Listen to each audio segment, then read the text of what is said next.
2009, in the non-award-winning series Toy Stories, we liberated the nation's favourite playthings from the darkness of cupboards to celebrate their enduring appeal. Lego, Plasticine, Meccano, Scalextric, and that educational cornerstone, Airfix. All were subjected to the most ambitious challenges ever dreamt up in a pub. Congratulations! You've inspired us all. But then, inspiration got the better of us, and we tried to build the world's biggest train set. Our aim was a 10-mile-long double-O gauge track. It would follow the route of the abandoned railway that once linked the Devonshire towns of Barnstaple and Bideford. 5 model trains departed Barnstaple, including one that I've owned since I was just 9 years old. Long live the Flying Scotsman! But it all went horribly wrong. More? Sounds like the engine's faltering. Even though they were propelled by the goodwill of a huge crowd, not one of the 5 trains made it home, the last one expiring at 1 o'clock in the morning. Now, I'll be honest, I am bitterly disappointed that we haven't got to Bideford. We've got as far as Instow from Barnstaple. That's about 7 miles. And the thing is, my 37-year-old Flying Scotsman, despite my efforts, that failed on the first bend.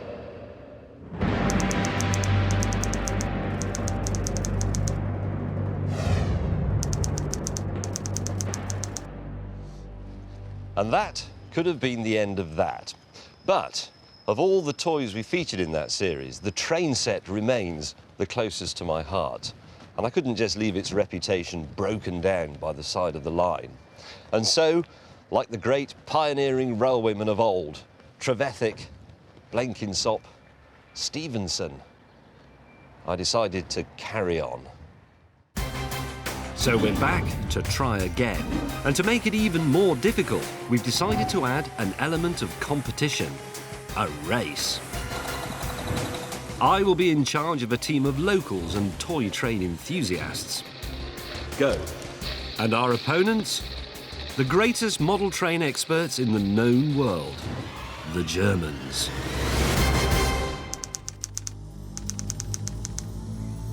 This is Miniature Wunderland, the biggest toy train attraction on the planet.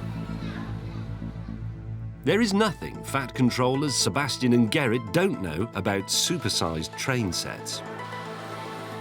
Last time they came over to Devon to offer me advice. This time they're coming back as my rivals. It was such a great idea last time. And with Miniature Wunderland's 900 trains having travelled a colossal 2.5 million miles, it's little wonder they fancy their chances. We're absolutely confident to win this race because we love to win. We are absolutely motivated to do everything to win this race. Confident they may be, but this epic near 10-mile route will be a daunting technical challenge, even for them. Leaving Barnstaple behind, the toy trains meander through new-build suburbs towards the route of the old railway. Next, they power along a windswept 2-mile straight. A quarter of the course is complete when we reach Fremington Junction. Once a thriving industrial hub, it's best known today for its fine cafe serving local produce. Now it's full steam ahead along a grueling 2.5 miles straight. It is here that blistering speeds of more than 2 miles an hour may be recorded. At 4.5 miles, we reach the level crossing at Yelland. This is only halfway. With Yelland rapidly diminishing in the view from the guards van, the route continues to the seaside town of Instow. This is where the final train died last time. With 3/4 of the course complete, the final 2 miles negotiate a series of treacherous chicanes alongside the B3233. Our trains then thunder under the monumental Torridge Bridge. Their hot crank pins begging for mercy, they gird their loins for a last climb into the town before finally arriving here at the disused platforms of the old station at Bideford, where no one has seen a train arrive for over 30 years. Not even a toy one. And the distance, over 700 miles at toy train scale, is only the start of it. By making this a race, we've actually introduced another problem. Last time we tried this, we had a single track. Now, of course, we will need a double track so that two trains can compete in opposite directions. And because this is a competition, we will need some proper rules. Germans will like that. I've gathered my hand-picked selection of local volunteers, dignitaries and experts for a briefing.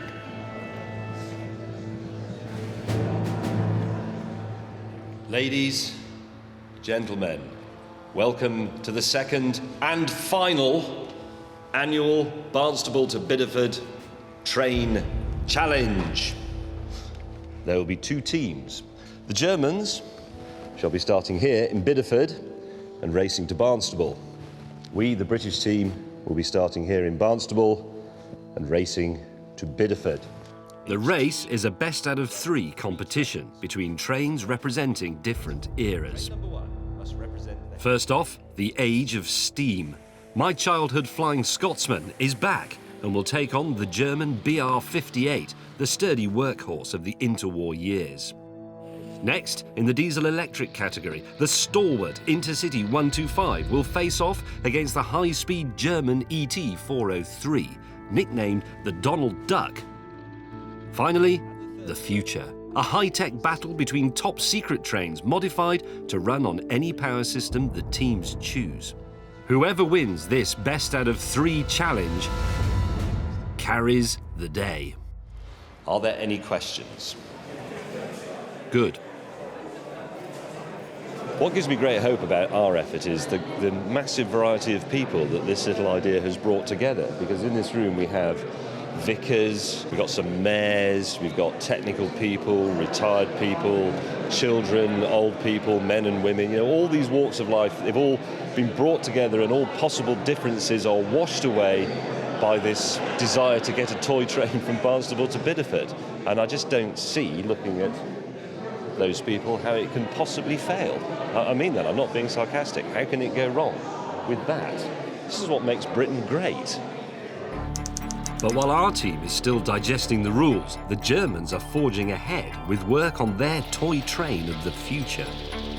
Under the rules, they must develop one main secret weapon, plus a backup should things go wrong on the big day. This is what we like about the challenge, to develop different types of power, just to test something what has never been connected to a train. So if to power on a locomotive for this, you need about 2,000, 3,000 apples. Every possibility is being meticulously researched, from absurd fruit-based solutions to good old clockwork. But their greatest breakthrough has been adapting a fuel that has driven the German people for centuries. We're trying to make liquor out of sauerkraut. That was something like an idea to play with a very German stereotype, the crowds. So we said, of course, we can make a train out of kraut. This is our sauerkraut liquor, very, very fine liquor. Cheers, James. So let's go to the train, huh? Yep. With the very lifeblood of the nation powering their secret train through a small piston engine, this moonshine-fueled 90% proof prototype will present a serious threat.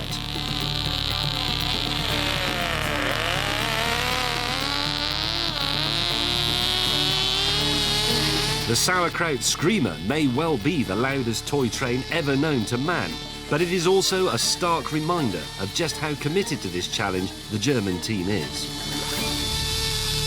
But let's not write the British off yet. My chief engineer, Sim, is ready with a radical idea of his own.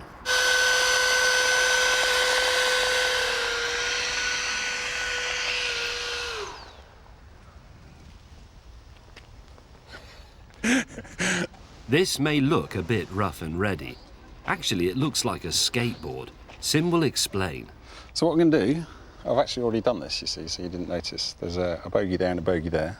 Right. I'm gonna cut this Bogey off. in train talk means a bit separate of pivoting traction wheeled chassis, not Let's snot. break it. And it's going to push It's going to our push. secret train. Yes, Right. it's gonna push an Hitachi class. Once it's fitted, this ducted fan should give our train a top speed of over 8 miles an hour. And the opportunities for technological spin-off are huge. Your hair looks better. While Sim rummages in his toolkit for a wire brush, I head to Barnstable Station to meet a man who has stumbled valiantly beside me on many a heroic endeavour. I mean, of course, the wine connoisseur and train enthusiast, Oz Woody High Notes Clark, here on the 6:02 arrival into Barnstable. Oz was with me for the last attempt. I even let him look after one of the trains, Hey, there's my boy. which made it a gallant halfway along the course before the inevitable. I've just heard a rumour that my train may have burnt out. Despite that trauma, he's agreed to come and help me again. Sadly, his love of train timetables seems to be ironic. I was looking for Oz Clark, who was going to be on this train. No, he was, but no, it's not your fault. It's almost certainly his.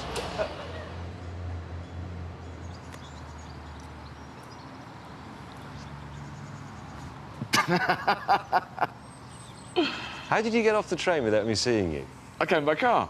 What do you expect? You didn't. We're going to the pub. Oh, great. Come with me. Oz thinks he's here to help me choose the steam engine for the race. What he doesn't know is that he has a choice of one.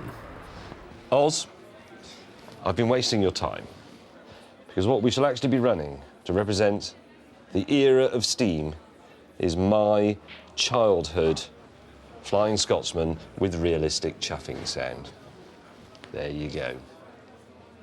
Oh, James. I mean, the thing about the Flying Scotsman, it's possibly one of the most wonderful engines ever built. When it was real, first one that ever went 100 miles an hour, the chap called Bill Sparshat at the wheel. This is a great engine when it's the real thing. Mm-hmm.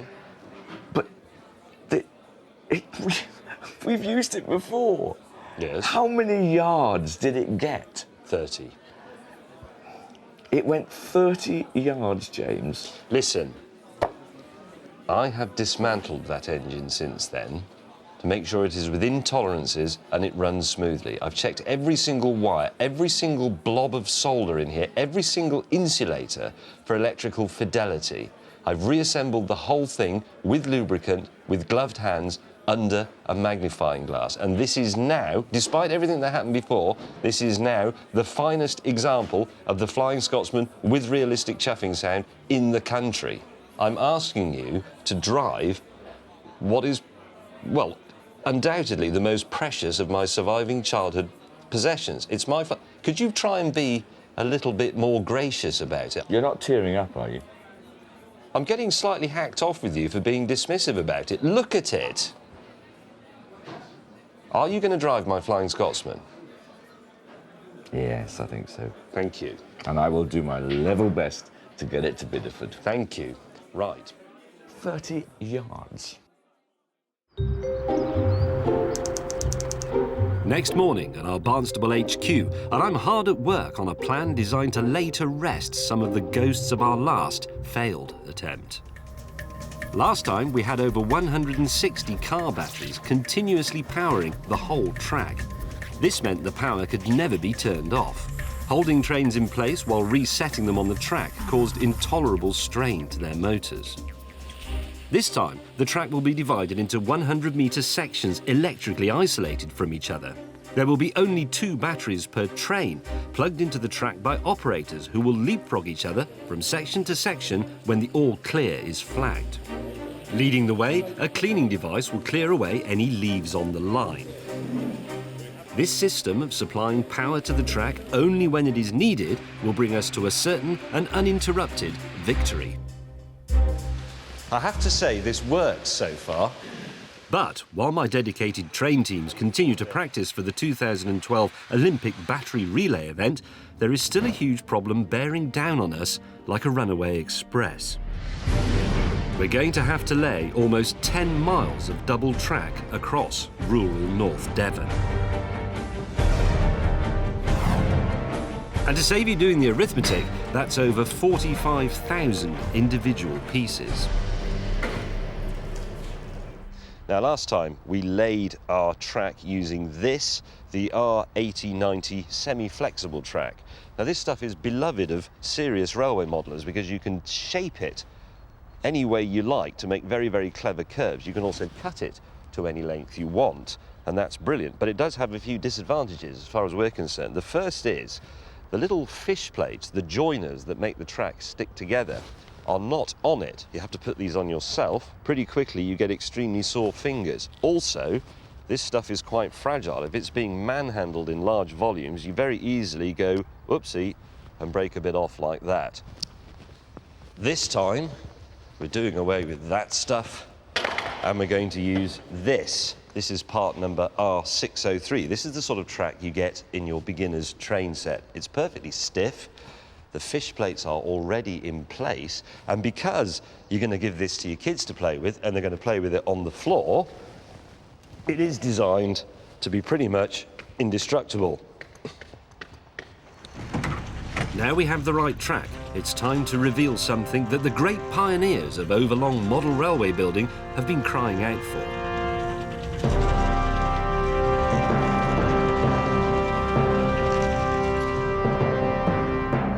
This is the world's first ever Track-O-Matic.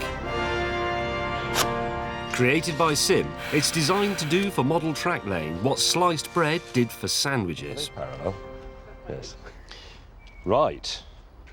That's amazing. How does it work? It turns out to be quite simple, in theory. Track is automatically fed down these chutes at the same pace as the machine's forward motion. It remains only to push the pieces together. And it works.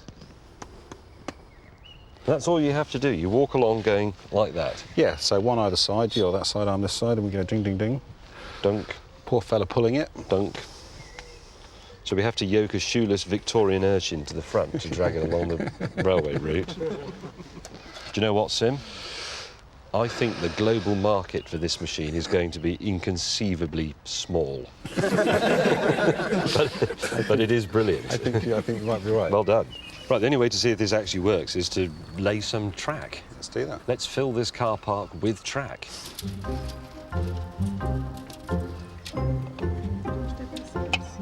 Right, who wants to be the small Victorian child?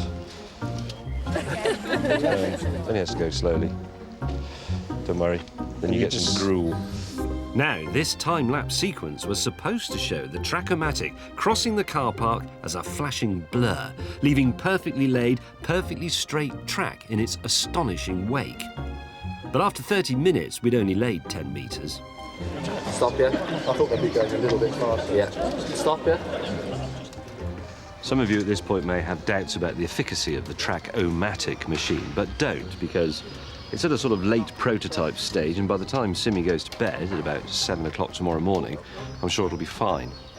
The most important point is that in the real world, not false television, Jeopardy or any of that, this is the thing that matters most. Almost more than the Flying Scotsman. That's how serious it is with realistic chuffing sound. Dawn. Barnstable's revellers are abed, blissfully unaware that while they dream of the coming new railway age, the Germans have arrived. They are getting to grips with the Track-O-Matic. Having laid only 1 mile in over 3 hours, they don't seem very impressed with it. Or maybe they're just too amazed by it. Because no one's ever seen it before and no one's ever seen anything like it, I think Sim's Track-O-Matic machine is as marvellous to behold as maybe Babbage's difference engine was, or Maudsley's screw-cutting lathe. It is an amazing piece of work. It's fantastic, but the sad fact is it's quite a bit slower than we were expecting, and time and distance wait for no railway modeller. And so track laying continued as it had through most of history. A gruelling and thankless manual task, overseen by grumbling, underpaid navvies. And as the tiny silvery shoots of railway recovery grew excruciatingly out of Barnstaple, I realised once again the foolhardiness of the whole endeavour.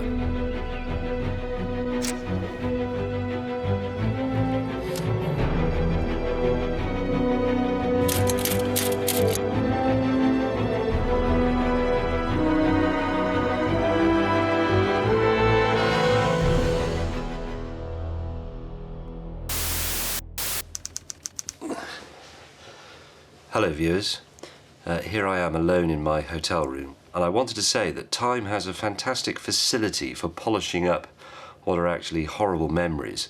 That's why we think our school days were great, when obviously they must have been pretty terrible most of the time. And time has diminished the distance we have to go over the last year and a half, and it's shrunk in my memory. But now I've been along the Tarka Trail again on a bicycle, I realise that it is, in layman's terms, a chuffing long way for a train this big, designed to run on a tabletop, or maybe around the attic or the garage, but not out there. Not with that wind and the rain and the blazing sun and the grit and the dirt and the giant leaves and the gravel and the people treading on it and the bicycles and the dogs. It is a big one. We finished the track at 7 a.m, just an hour before hordes of locals gather for the start of the greatest railway race in Devonian history.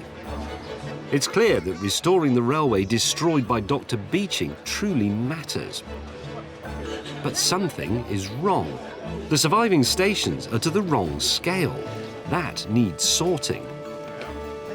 The aim is to build a station here with scenery for the trains to arrive at. The scouts are here to help, to build the scenery and everything to go along with it. The trains and the townsfolk are ready. All we need now is the fattest of fat controllers. Heavenly Father, we just ask your blessing on our day. Amen. Amen. And now we're going to anoint the Flying Scotsman with appropriately some Scotch malt whiskey. But while we put our faith in God, down at the other end of the line, the Germans are putting theirs in the details. We worked at these trains for about 1 month, and we have very, very good people around us who know so much about trains, and I guess they developed a very good system. I personally trust very much in them. And I very much trust in our team. Well, most of them.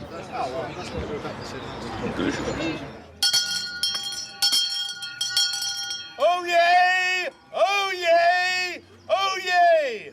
Pray silence for James May's race from Barnstaple to Bideford, and this year featuring a challenge from the Germans.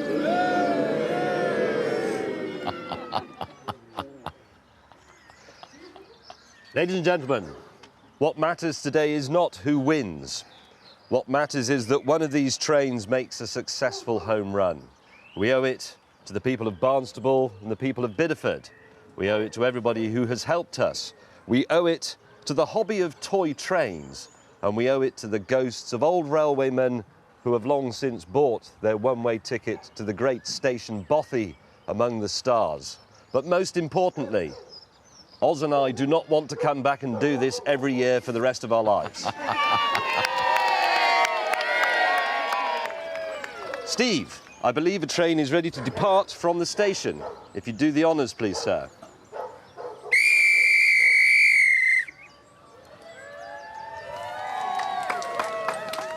Doesn't work. No. Oh, God, not again. It's not the battery. And worse still, it's given the German team a golden opportunity to race into an early lead. 2, 1, go!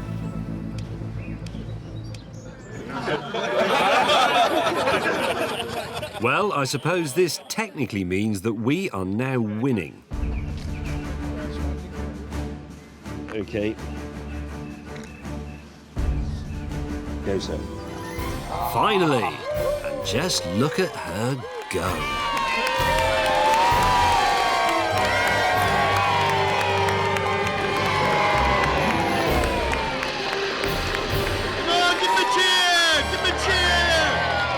Flying Scotsman going up an incline like that at that speed, unheard of. Now, this is the big thing. Can it get around that bend? Nice and slow, slow, slow. Oh, look at the speed! And the Germans, too, are no longer backward in coming forward. The steam race is well and truly on. This is marvellous. This is the moment I've dreamed of.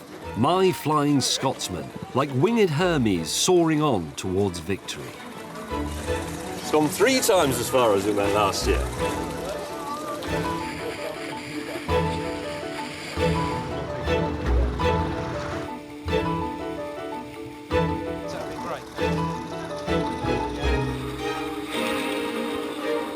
Meanwhile, back at the stations, the diesel-electric race is under starters' orders.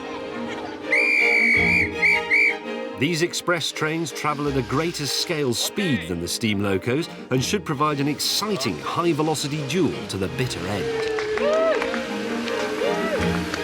The 125 will be running at the regulation 12 volts, as recommended by its driver, Simon Kohler from Hornby. Yeah, whoa, easy boy. I'll leave it on 12, yeah? But the Germans are taking a huge gamble. They've upped the power to a whopping 18 volts. The Donald Duck will certainly go faster, but it could easily burn out its motor. Meanwhile, half a mile up the track. Now, you see, the Flying Scotsman, Oz, has cleared Suburbia and is now on what is the true Tarka Trail, the old Barnstable to Bideford link of the Atlantic Coast Express route. And there it goes. And I'm thinking of it as though it's heading down Grantham to Peterborough, heading for 100 miles an hour. Godspeed, the Flying Scotsman. Nothing can beat that. Fantastic. Look at it go. Look at it derail. Look at it derail. Edit that out. Luckily, the German train has also come to a halt and is comfortably behind the Flying Scotsman. But as the technicians struggle to repair the fault, what should come racing round the bend? It's the 18-volt Donald Duck. Oh, he's already there. He's already there. He's 4 times faster with the second train. It just took him 20 minutes to be at this train. Oh, look at that. It's so much faster. Oh. Now we have to run. We have to run with this train. Sebastian and Gerrit have no time for losers and leave the stricken steam train for its team to sort out. But despite its impressive speed, the Donald Duck has only drawn marginally ahead of our own Intercity 125, which has raced past the derailed Flying Scotsman to lead the British charge. With the contest evenly balanced, it's time to release the secret weapons. Sim has already stunned the world with his Track-O-Matic machine. Now, his ducted Fan Express will blast Britain into the pages of the toy train record book. Yeah. This is going to go like hell, this thing. Yeah. One thing it hasn't got is brakes.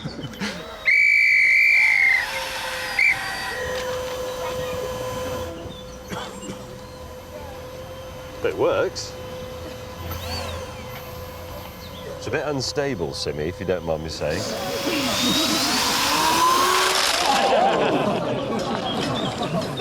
No brakes.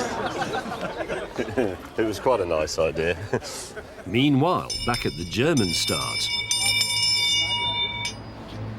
The Sauerkraut Special will arrive in Barnstable in 5 hours. The sauerkraut screamer roars out of the station, and with Sim's train off the track, the Germans take an overall lead in the race.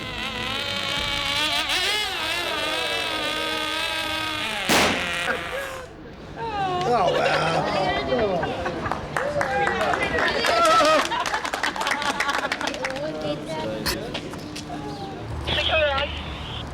Yes, I hear. Wir haben ein dickes Problem, unser Zug ist explodiert. The train exploded. Train exploded. Yes. Come on. Okay, we're going backwards. This is a great opportunity for the ducted Fan Express to show the Germans a clean pair of wheels. But just how fast can it go? The answer is very fast indeed.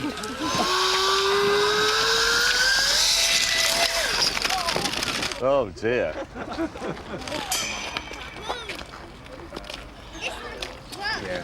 Oh, Tim, that's a massive loss of life. Yeah. The journey from London to Paris could be quite quick, briefly, and then fatal.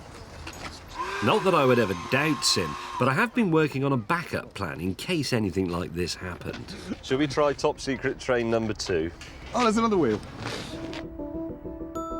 This is Dr. Ben, PhD, who for the last 10 days has been working on a world first. A power system that could change the face of model railways forever, and many other things besides. Time to unveil it. And here we have Dr. Ben's hydrogen fuel cell transport solution. Quite simply, it is a fuel cell powered electric commuter train. Now, over the past few days, we have extracted hydrogen from water using sunlight. It's been stored in these canisters inside the coaches, and it's fed in to a hydrogen fuel cell here. That generates electricity, which drives the motors in the train. It doesn't take any power from the track. It's completely self-contained. The only slight issue with it is that all this bit, the fuel cell and the associated electronics, they're quite bulky. But in time, if this proves successful, they will, of course, be gradually miniaturised, like everything else was, the radio and so on, and then they will fit inside the scale model train. In the meantime, though, because that's slightly unsightly, we're going to disguise it as Thomas the Tank Engine. Oh yay! Oh yay! Pray silence for the launch of the replacement modified train as allowed in the rules. This is Dr. Ben's hydrogen-fueled thing. You can't remember what it's called. This is Dr. Ben's hydrogen-fueled cell.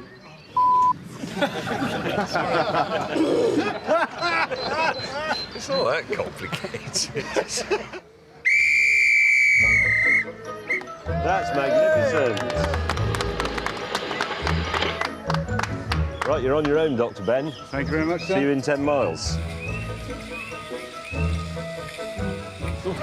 Smarting from the failure of their cabbage-powered commuter concept, Sebastian and Gerrit rush to unleash their backup secret weapon.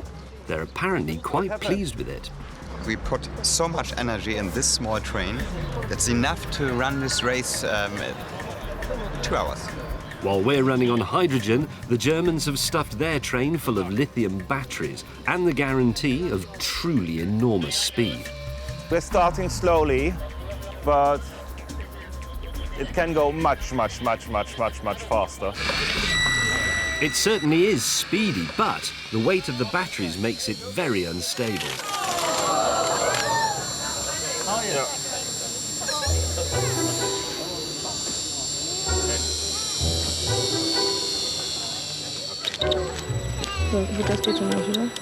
Okay, we don't have any other weight, so we have to improvise and put some batteries on the side so that the balance is much better on the track.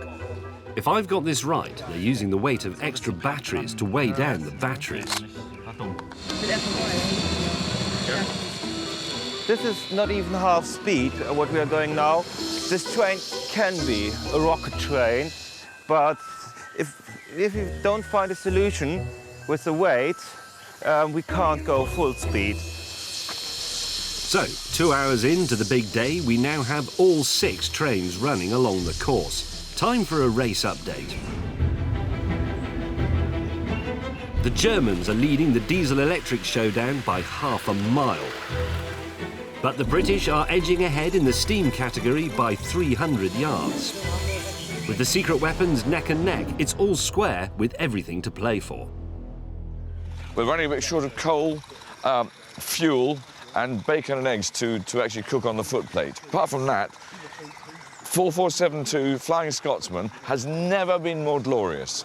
And the realistic chuffing sound is still working. The realistic chuffing sound. I expected that to wear out.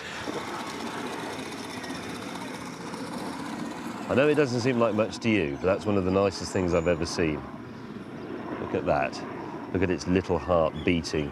After all those years incarcerated in the attic, here it is, on the Tarka Trail, approaching the quayside. My Flying Scotsman with realistic chuffing sound.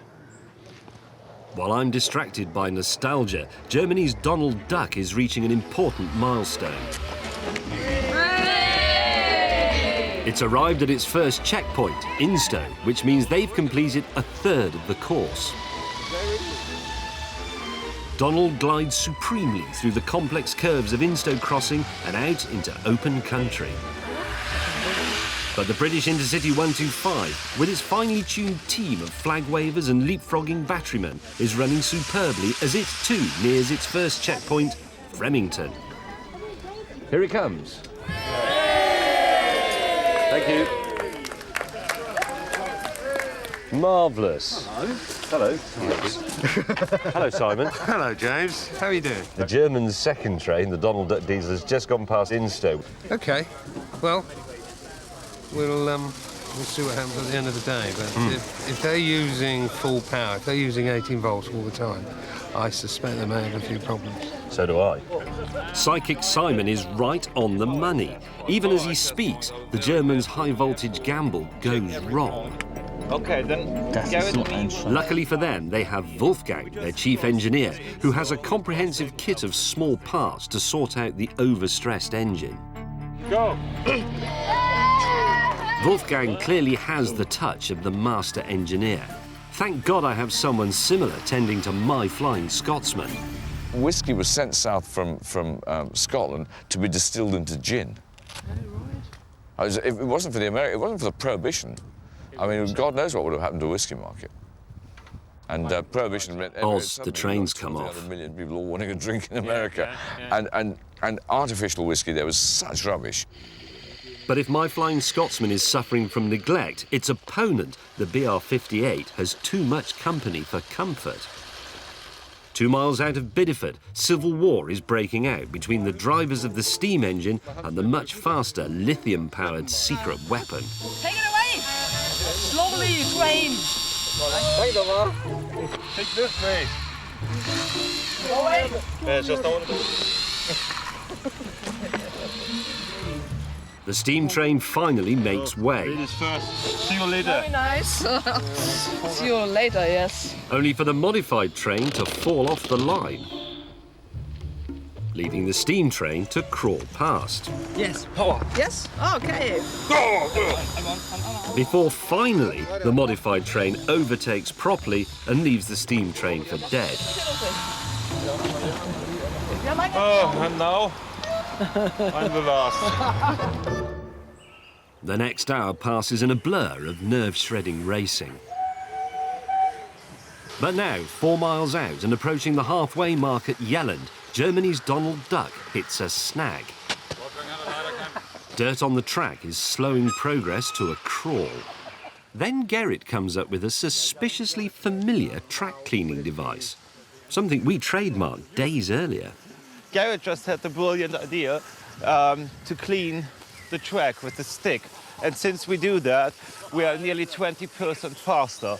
So we are nearly at Yelland, half of the track. So there's maybe a small chance left. With its speed restored, the German electric train storms through Yelland, and a record-breaking half-mile burst brings it close to crossover with its British opponent. I decide to lead a scouting party. Where's your train? It's coming. Hello. It's coming, yes, I believe. We're not far behind. Hey, James, how are you? How does that go so fast? I'm baffled. We don't have any clue why this unmodified train is doing so well. Yeah. That's modified, come on. No, that's not modified, not at all. It's all about Garrett, the cleaner. This is the Garrett. I'm staggered, that's so fast. The Germans just coming whizzing past us now, going great guns. Well done, guys. I saw the difference in the speed. And our train was running quicker. After 4 hours, the race is entering a critical phase. Here's an update.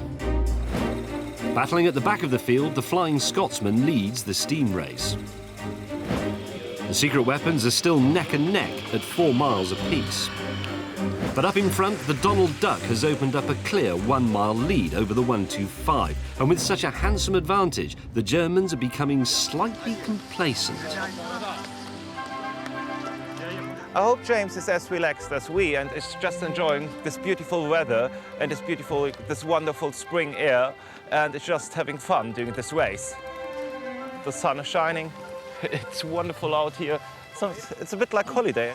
Yeah, I like this day. Yes. What? Have a break. Have a break. So die letzten 300-400 Meter lief's nicht mehr so runter. Good ice cream. Perfekt. Okay, thank you. The Germans are at Fremington, i.e. 2.3 miles from the Barnstable end. They're so cocky, they're so confident of winning, the whole team has stopped for an ice cream. Actually, this is a tortoise and hare moment because that could be a grave error. Who knows what lies ahead? There could be all sorts of problems. They've got to go down that hill to the muddy bit, they've got to go through the underpass. Anything could have happened down there. While the Germans enjoy the best ice cream North Devon has to offer, their diesel-electric rival is racing towards the 2/3 distance and a significant and rather emotional landmark. This is where we got to Last time. last time. And you're going to go And it was at 1 o'clock. I was filthy, having fallen in a ditch because it was pitch black. But this is where the last train gave up the ghost, and that was it. But this time we arrive at Instow and just keep on going. Fantastic.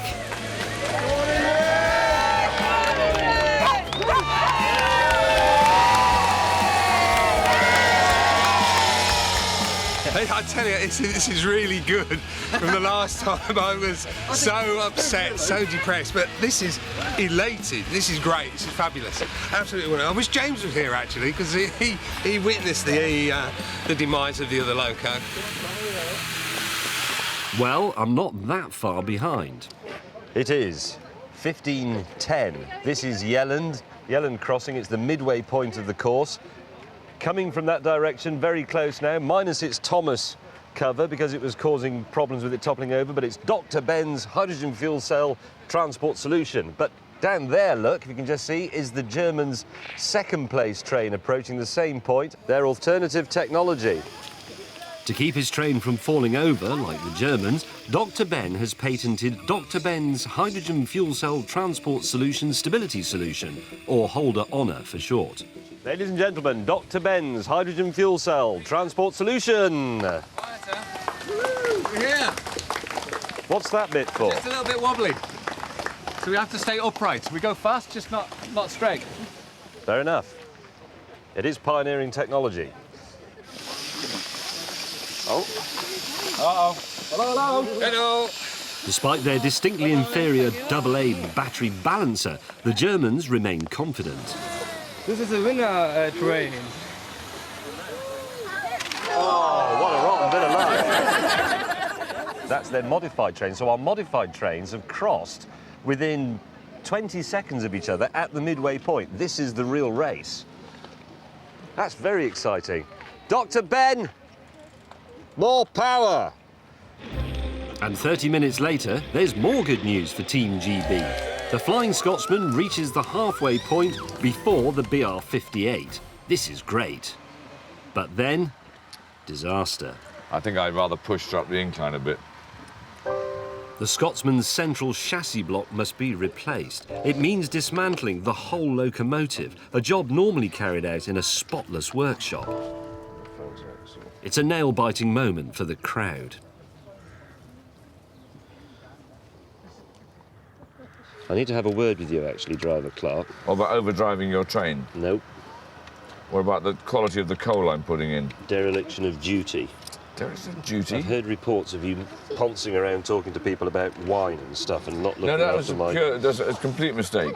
And in fact, I set up a refreshment station for you. But Oz's pathetic protestations of innocence are thankfully interrupted by a phone call from our spies in the German camp.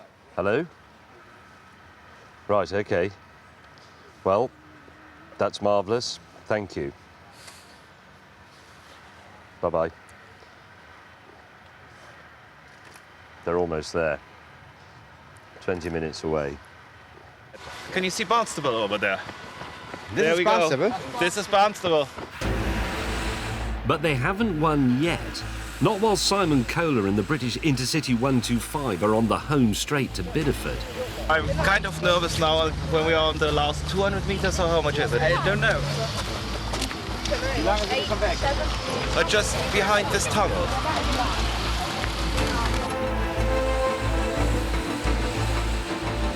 Power, power, power! Into the train station. Isn't that cool?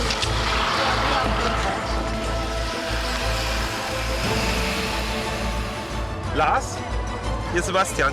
Sag mal, könnt ihr in Barnstable gleich mal ein paar Bier organisieren? Can you organize a few beer at the Barnstable station for all of us?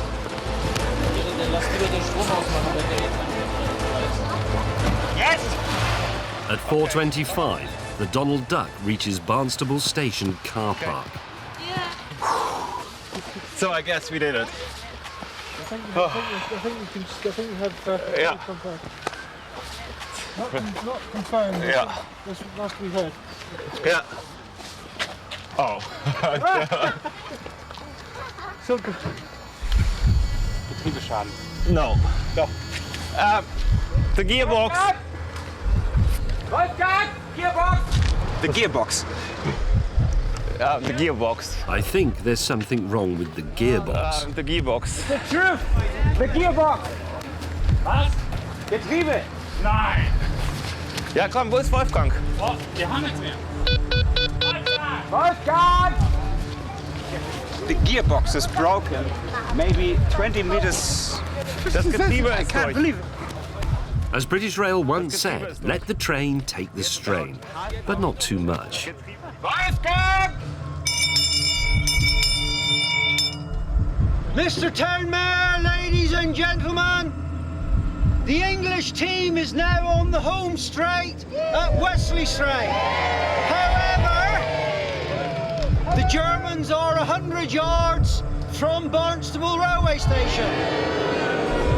But they have broken down.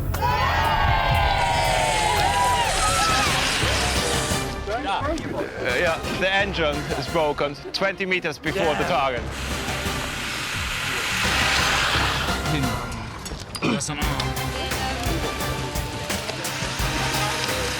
We don't have any idea if we can fix it.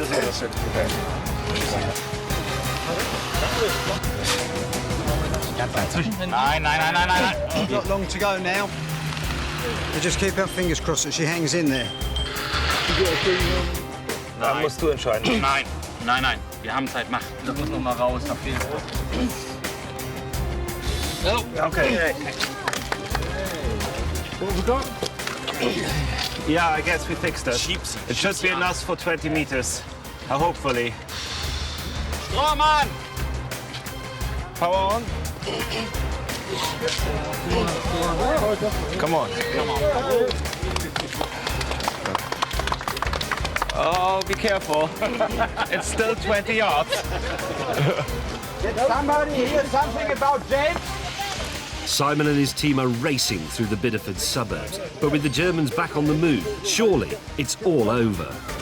This is maybe too much for the train. We're power. But the curse of the gearbox strikes again. This time just 10 yards from the finish line.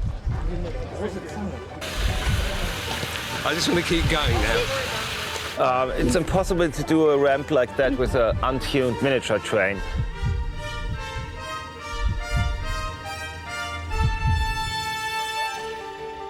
Okay. Power on! Power on. Komm. Ja.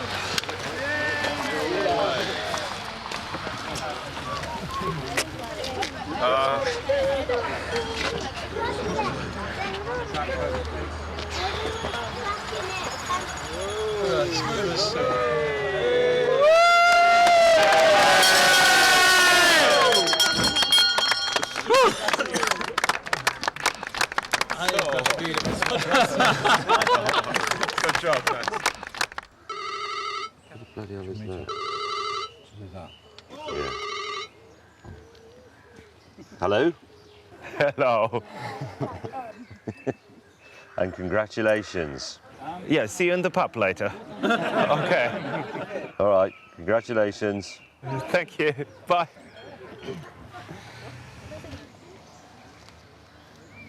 He doesn't sound so happy. He said, in a voice like that, congratulations, Sebastian. While Sebastian and Gerrit celebrate, I reluctantly leave the repaired Scotsman in the unsteady hands of driver Clark and head up to Bideford, where the crowds are waiting for the first of the British trains to arrive. This is great. Well done, Ed. A completion of 10 miles. I think everyone's done really well. It's been a good walk. In second place it may be, but after 7 hours, our tiny 125 rushes into Bideford station. The first of the British team home. Yes!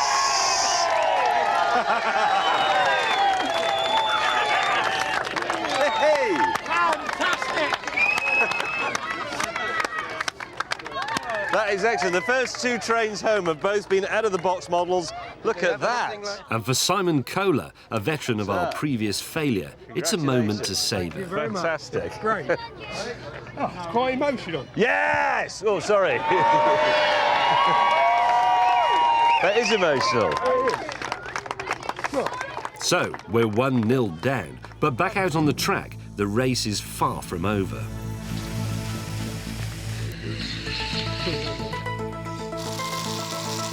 When we last saw them, the alternative energy teams were neck and neck at the halfway point. Since then, the Germans have found their rhythm and their speed and have passed the final checkpoint of Fremington with ease. The winning team is coming. The winning team is coming. Dr. Ben has also reached his final checkpoint at Instow, but he's not exactly speeding along. If he loses, then Germany will have an unassailable 2-0 lead. Hey, look, here's Barnstable. Yes, the end. Barnstable. Yes. Good. We can see the end.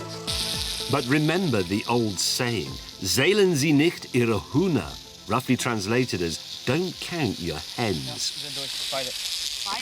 Beide. And no prizes for guessing what's gone wrong. Gear. They tried to get this bloody train near Barnstable. 2 miles. 2 miles left. And that's so bloody awful. So, with the German hope crippled and forced to go at its lowest speed, all that's left is for Dr. Ben to safely bring home his hydrogen fuel cell transport solution.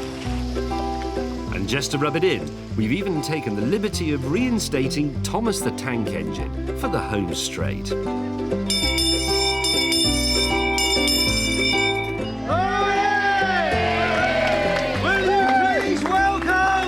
British hydrogen train!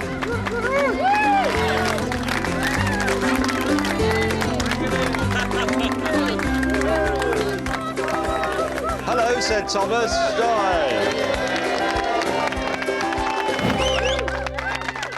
Dr. Ben's hydrogen fuel cell transport solution!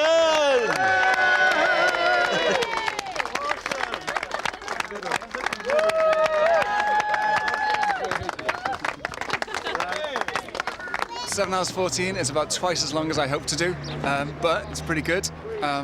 So I reckon if we came back with proper Vorsprung durch Technik on the mechanics, then the fuel cell would do it.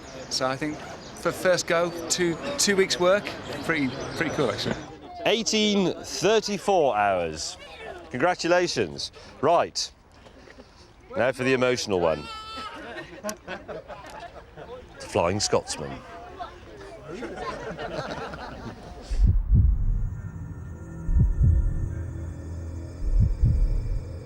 There's nothing I can do but wait.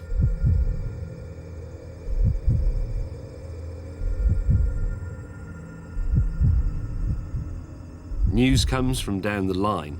The Germans' modified train with its dodgy gearbox has limped into Barnstable station. Yes!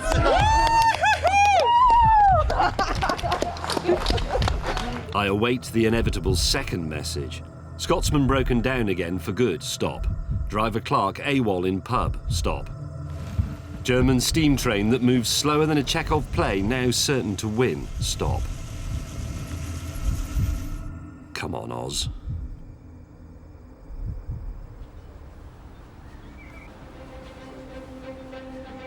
Is that Oz? Yeah. Is that Oz? Yeah. That's Oz.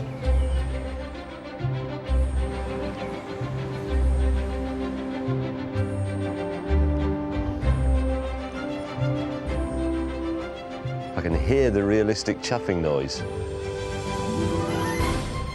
Come on, driver Clark. I hope Bill Sparshat, the record-breaking driver of the real Flying Scotsman, is looking down on this. Because here's a new record, latest arrival in railway history. It's 18 months overdue, but it's here now. Oh, look at this. Here it comes. All the way from Barnstable and all the way from my childhood. Flying Scotsman with realistic chuffing sound. Come on. Come on. It's there.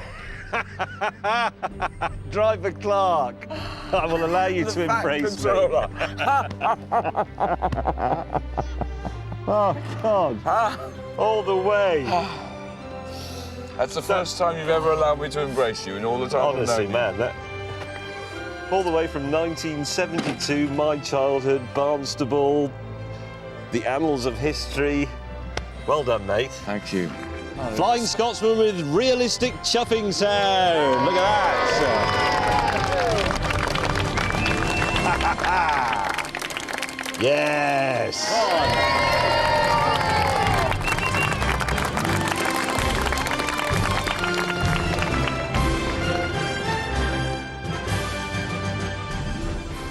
Driver Clark, you brought her home.